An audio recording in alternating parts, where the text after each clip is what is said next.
आप देख रहे हैं इंडिया न्यूज, आपके साथ मैं हूं रचना बंसल। लद्दाख की गलवान घाटी में चीन और भारतीय सैनिकों के बीच में हुई खूनी झड़प के बाद युद्ध जैसे हालात बने हुए हैं।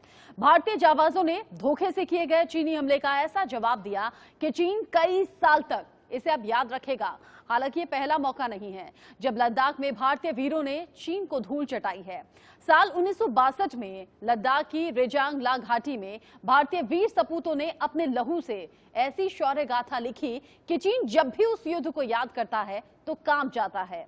120 भारतीय परमवीरों ने कैसे 1300 चीनी सैनिकों को मौत की नींद सुलाकर शौर्य की अमर गाथा लिखी, ये आप रिपोर्ट में देखिए।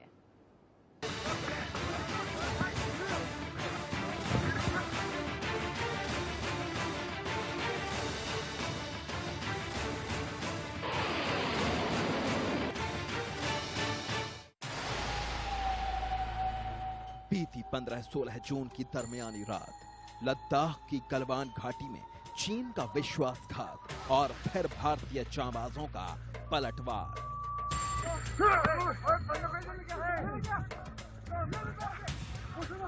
चीनी सैनिकों ने एक बार फिर धोखा दिया। भारत के 20 जांबाजों को शहादत देनी पड़ी, लेकिन बदले में भारतीय रणबांकुरों ने चीन को ऐसी धूल चटाई कि उसके 40 से 50 सैनिकों को अपनी जान से हाथ धोना पड़ा।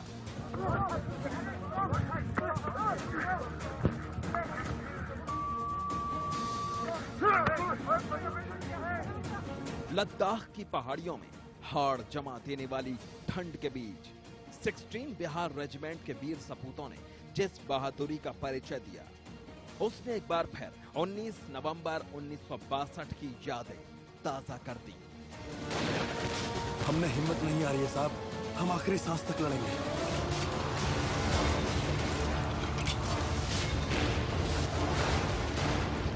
लद्दाख की सीमा में 2020 हो या फिर साल 1962, भारत के सैनिकों ने हर बार चीन को ऐसा दर्द दिया।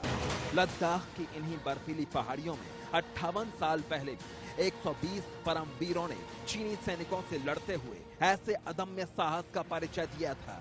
120 भारतीय सैनिकों ने चीन के 5000 सैनिकों का मुकाबला किया और इस युद्ध में 1300 चीनी सैनिकों को वहीं मौत के घाट उतार दिया, जबकि भारतीय सैनिकों के पास केवल पुराने हथियार थे और चीन अपने आधुनिक हथियारों के साथ उन पर चढ़ कर आए। इसलिए यह युद्ध भारतीय इतिहास में बहुत गौरवशाली युद्ध है। वो तारीख थी 20 अक्टूबर 1962, जब चीन ने धोखे से भारत पर हमला किया। अरुणाचल प्रदेश से लेकर लद्दाख तक चीनी सैनिकों ने भारत के खिलाफ मोर्चा खोला। दोनों देशों की सेनाओं के बीच लगातार झड़प हो रही थी। चीन की सेना ने भारत में घुसपैठ करते हुए लद्दाख के इलाके से मैकमोहन लाइन को पार कर लिया। भारत अब तक यही सोच रहा था कि चीन हमला नहीं करेगा और भारत की ओर से लद्दाख में सीमा पर सिर्फ 2 ही टुकड़ियां तैनात थीं। लेकिन चीन का धोखा हमले के रूप में सामने आ चुका था। 3 किलोमीटर लंबी और 2 किलोमीटर चौड़ी ये घाटी समुद्र तल से तकरीबन 16,000 फीट की ऊंचाई पर है।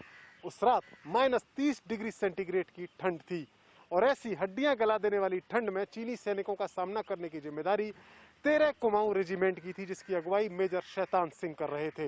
मेजर शैतान सिंह का युद्ध रेजांगला में जो लड़ा था उन्होंने, वो आने वाले समय में पूरे विश्व की सेनाओं के लिए एक उदाहरण होगा कि एक व्यक्तिगत अपने उदाहरण से एक अधिकारी किस प्रकार अपने अधीनस्थ सैनिकों को का मनोबल इतना ऊंचा कर सकता है कि जो अपने से कई गुना ज्यादा सेना से युद्ध करके और उन पर विजय प्राप्त करें। मेजर शैतान सिंह की बटालियन में 120 जवान थे, जिनके पास हाड़ जमा देने वाली ठंड से बचने के लिए साधारण वर्दी के अलावा कुछ और नहीं था। उन्हें ऐसी बर्फ के बीच रहने का कोई अनुभव नहीं था और ना ही उनके पास ऐसे हथियार थे जो चीनी सैनिकों का मुकाबला कर पाते। तारीख 18 नवंबर 1962। चीन ने चुसूल घाटी में भारतीय सेना पर हमला बोल दिया। मेजर शैतान सिंह की बटालियन में 120 सैनिक थे, और चीन के करीब 2000 सैनिक। मेजर शैतान सिंह को जैसे ही एहसास हुआ कि चीन की ओर से बड़ा हमला होने वाला है, उन्होंने बड़े अधिकारियों को रेडियो संदेश भेजकर मदद मांगी। लेकिन अफसोस, मेजर शैतान सिंह को कोई मदद नहीं मिली, बल्कि उन्हें चौकी छोड़कर पीछे हट जाने को कहा गया। चौकी दुर्गम स्थान पर होने के कारण उस पर फौरन उसकी सहायता के लिए और सैनिक भेजना इतने कम टाइम में बड़ा मुश्किल था। इसलिए उन्होंने ये सोचा कि अपने सैनिकों को बचाने के लिए ये बेहतर होगा कि उनको वापस बुला लिया जाए। मगर मेजर शैतान सिंह जो एक बहादुर सैनिक थे, उन्होंने अपनी प्रतिष्ठा का प्रश्न बनाते हुए उन्होंने ये निश्चय किया कि वो चाइनीज का मुकाबला करेंगे और उन्हें इनका पूरा जवाब देंगे। चौकी छोड़ने का मतलब था बिना लड़े हार मान लेना, लेकिन मेजर शैतान सिंह को यह मंजूर नहीं था। उन्होंने फौरन अपनी बटालियन से बात की और सबको इस बात की आजादी भी दी कि जो चाहे वो चौकी छोड़कर जा सकता है। रेजांग ला की पहाड़ी पर मौजूद 120 जवानों को ये अच्छी तरह मालूम था कि उनके पास न चीनी सेना की तरह अत्याधुनिक हथियार हैं, न पर्याप्त मात्रा में गोला बारूद है और न ही इतने सैनिक हैं जो चीनी सेना का डटकर मुकाबला कर सके। मेजर शैतान सिंह ने अपनी बटालियन को ये खुली छूट दी कि अगर वो चाहें तो पोस्ट छोड़कर जा सकते हैं, लेकिन 120 भारतीय जवानों ने ये तय किया कि वो मैदान छोड़कर नहीं जाएंगे, चाहे इसके लिए उन्हें कोई भी कुर्बानी क्यों ना देनी पड़े। सुबह के करीब 5 बजे थे। रेजांगला पहाड़ी पर चारों तरफ धुंध छाई हुई थी। चीनी सेना भारतीय चौकी के बिल्कुल सामने थी। भारतीय सैनिक चीन की ओर से गोलाबारी रुकी, लेकिन मेजर को पता था कि थोड़ी देर बाद चीन दोबारा हमला करेगा। सैनिक बुलंद हौसलों के साथ दुश्मन का सामना कर रहे थे, लेकिन इस बीच भारतीय जाबाजों की संख्या भी कम होती जा रही थी। इसी बीच मेजर शैतान सिंह के हाथ में गोली लगी और वो बुरी तरह से जख्मी हो गए, लेकिन उन्होंने हिम्मत नहीं हारी और एक मशीन गन के ट्रिगर को रस्सी के जरिए अपने पैर से बंधवाया और दुश्मन का सामना करते रहे। शैतान सिंह को पता था कि 2000 चीनी सैनिकों के सामने 120 भारतीय सैनिक हार जाएंगे, लेकिन उन्हें बिना लड़े हारना मंजूर नहीं था। एक एक करके भारतीय जाबाज शहीद होते गए, लेकिन जाते जाते भी 120 परमवीरों ने चीन के 1300 सैनिकों को मौत के घाट उतार दिया। चीन ने अपनी आधिकारिक रिपोर्ट में कबूल भी किया, 1962 के युद्ध में सबसे ज्यादा नुकसान उसे रेजांग ला की पहाड़ी पर ही हुआ था।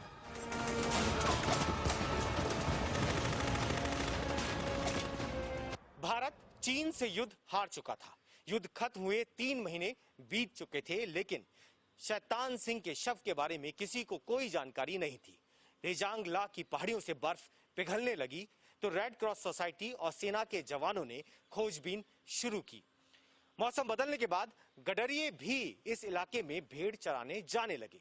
एक दिन एक गडरिये को पत्थरों के नीचे एक जवान का शव दिखाई दिया, जिसके बाद उसने इसकी सूचना अधिकारियों को दी। केवल अपने व्यक्तिगत वीरता से, अपने जज्बे से और अपने मनोबल से तथा अपने able company commander major Shaitan Singh के नेतृत्व में, जहां पर एक अफसर ने खुद अपना उदाहरण पेश किया अपने सैनिकों के लिए, तो 120 सैनिक 12,000 की तरह चीनी सैनिकों पर टूट पड़े और उन्होंने चीनी सेना के 5,000 सैनिकों का मुकाबला किया, जिसमें 1300 को वहीं ढेर कर दिया।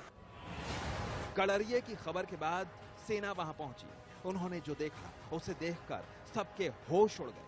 मेजर शैतान सिंह उस दिन भी अपनी बंदूक थामे ऐसे पड़े थे जैसे वो चीनी सैनिकों का इंतजार कर रहे हैं। रेजांग ला पर युद्ध कितनी देर तक चला ये कोई नहीं जानता, लेकिन जितनी देर भी चला भारत के रणबांकुरे अंतिम सांस तक लड़ते रहे और अंत में वीर गति को प्राप्त हुआ। 120 सैनिकों के हाथों चीन के 1300 सैनिकों की मौत चीन आज भी नहीं भूल पाया है। रेजांग ला में मेजर शैतान सिंह और उनकी बटालियन ने जिस साहस का परिचय दिया वो इतिहास के पन्नों में दर्ज हो गया। मरणोपरांत मेजर शैतान सिंह को परमवीर चक्र से नवाजा गया। जब भी लद्दाख में भारत और चीन के बीच जंग का जिक्र होता है, इन वीर शहीदों को पूरा देश सलाम करता है। Bureau report, India news. कुछ ऐसे ही हैं भारत के जाबाज जवान, इसीलिए दुश्मन थर थर कांपता है, भागने तक का उसे मौका नहीं मिलता। एक ब्रेक का वक्त है, ब्रेक के उस पार